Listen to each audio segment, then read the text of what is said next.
So the store was started by my mom and dad, and they've been operating out of here for the past 30 years. She's working very hard. Until the last day, both of my kids, I was working here. Entrepreneurialism is definitely in my blood.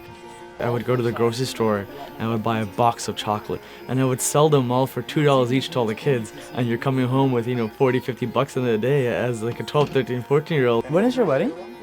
November. Okay, so we have time. We got a thumbs up over here. Dad, what do you think? Canada and India was very close anyway. It's still, because of, at those days, because of Trudeau, we knew a lot about Canada. We were the first Indian restaurant, typical pure Indian food, which I introduced. This is my mom's baby. I feel like I can't see that go. I'm a teacher, I'm a performer, I'm a composer, and I'm also an artistic director of the Toronto Tabla Ensemble. Now it's not just Indian, it has been, diversion is there. I feel like I'm in a little village here. Yeah, people would come up and say, South Asia Festival, and people are walking out eating pierogies, what's going on? But yeah, we're part of a neighborhood, so why wouldn't we participate, right? I think the world doesn't feel safe, so having our little communities of varied people that we can really communicate with, and they know our names and we know their names, I think that's what people want.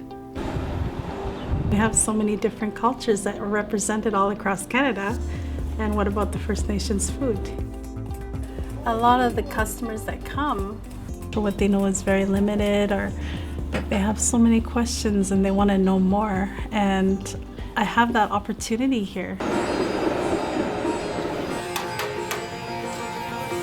It's almost like we were fated to be in Little India. My mom and dad both worked here, my husband was here, and now I'm here.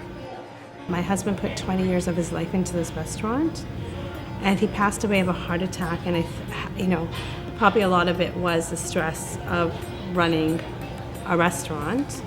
And I feel like if I don't continue to run the restaurant, I have guilt because I'm not letting his memory and his legacy live on.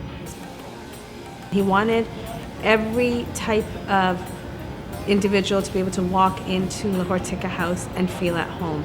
And I think that's something that we have stayed true to.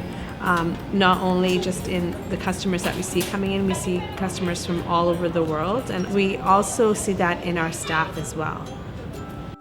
Canadians, if you, in the beginning it was like, they were quite closed off, but once you know them, my God, they just open up. It's just like the Indians, We have a lot less empty storefronts than what we did. It looks amazing there.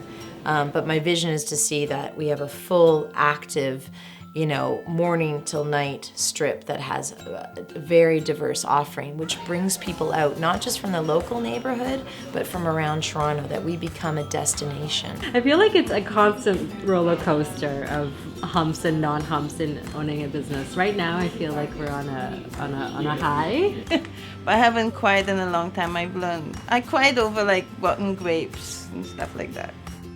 I love to be called Canadian. Here I'm bringing out India to the Canadians, and when they appreciate what I'm doing, it gives me great pleasure.